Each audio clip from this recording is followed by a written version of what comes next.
Hey book club members, how are we doing? All right, so we're going to continue reading Pirates Past Noon. Just a quick recap of what happened yesterday. Remember, Captain Bones took Jack and Annie back to the ship and threw them in his cabin, right? And as they were trying to figure out how to escape, Annie saw the well. Remember, the kid's treasure is supposedly buried under the well's eye. And after looking outside the window, she spotted that the island is shaped like a well, right? And there's the spout with the palm tree, and then the black rock represented the eye.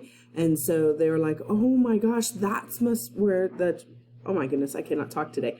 That's where the treasure must be. So let's find out what happens next. Chapter 7, Gales a-blowin'. So the treasure must be under that rock, said Annie. Right, said Jack.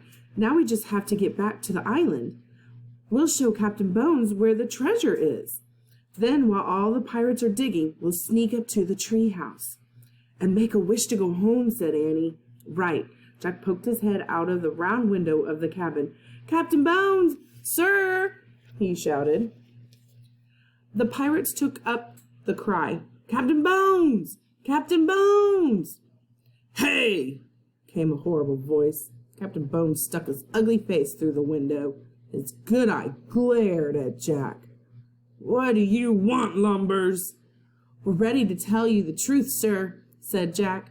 Go ahead, growled Captain Bones. We know where Captain Kidd's treasure is. Where? We can't just tell you. We have to show you, said Annie.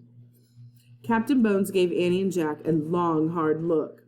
You'll need a rope, said Jack. And shovels, said Annie.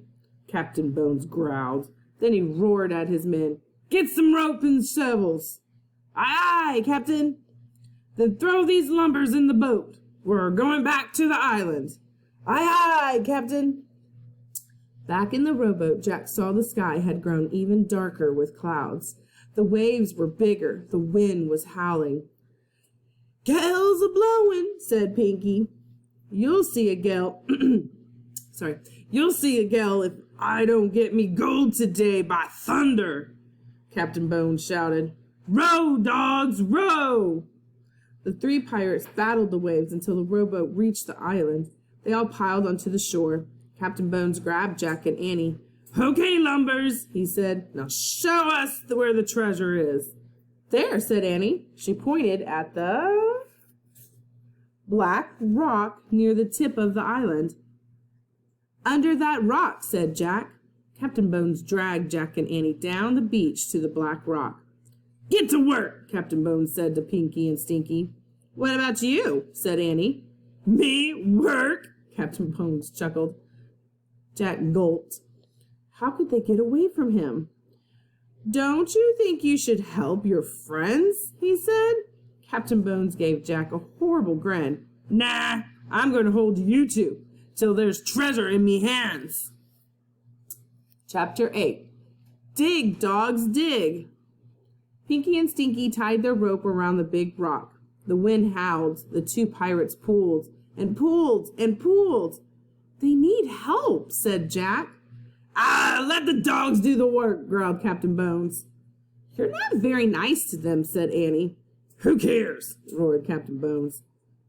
Captain, we got it, said Pinky. They started pulling the rock across the sand. Now let's dig where the rock was, said Jack. All of us. Captain Bones ignored his suggestion. Dig, you dogs, he shouted. Pinky and Stinky started to dig. The wind blew even harder. There was going to be a thunderstorm.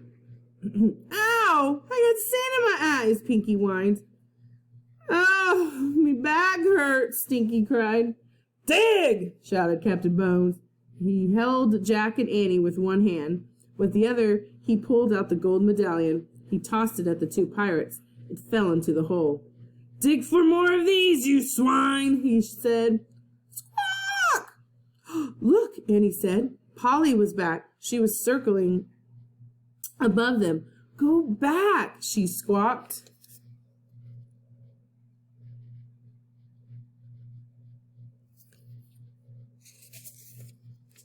Stinky and Pinky looked up at the parrot. They scowled. Dig! Shouted Captain Bones. A big storm is coming, Captain, said Pinky. Go back, said Polly. Oh, wait, that's not in a bird's voice, right? Go back, said Polly. The bird's an omen, Captain, shouted Stinky. Dig, you dogs, cried Captain Bones. Go back, squawked Polly. The bird's warning us, shouted Pinky. We've got to get to the ship before it's too late. The two pirates threw down their shovels. They started running toward the rowboat. Mutineers, come back! shouted Captain Bones. He dragged Jack and Annie down the beach as he ran after his men. Stop! But the pirates kept running. They got to the rowboat and pushed it into the sea. Wait! cried Captain Bones. Pinky and Stinky jumped into the boat. They started rowing. Wait! Captain Bones let go of Jack and Annie. He ran into the water. Wait, you dogs! He hauled himself into the rowboat. Then the three pirates disappeared in the spray of the waves. Go back! squawked Polly. She means us, said Annie. Just then the storm broke over the island. The wind howled. Rain fell in buckets. Let's go, cried Annie. Wait, I have to get the medallion, shouted Jack. He ran to the hole dug by the pirates. He looked down in it. Even in the dreary light, the medallion was shining. He stared into her wise... Ooh, I skipped a page. That didn't make sense, did it? Big fat raindrops were falling into the hole, washing away the sand. Jack saw a patch of wood. Then the rain cleared away more sand, and Jack saw the top of an old trunk. He stared. Was it Captain Kidd's treasure chest? Hurry, Jack, cried Annie. She was halfway up the treehouse ladder. I found it, cried Jack. I found the treasure chest. Forget the treasure chest, said Annie. We have to go now. The storm's getting worse. Jack kept staring at the chest. Was there gold inside? Silver? Precious gems? Come on! Now Annie was shouting from the treehouse window, but Jack couldn't tear himself away. He brushed the rest of the muddy sand off the chest. Jack, forget the treasure chest, cried Annie. Let's go! Go back! Squawked Polly. Jack looked at the parrot. She was perched on the black rock.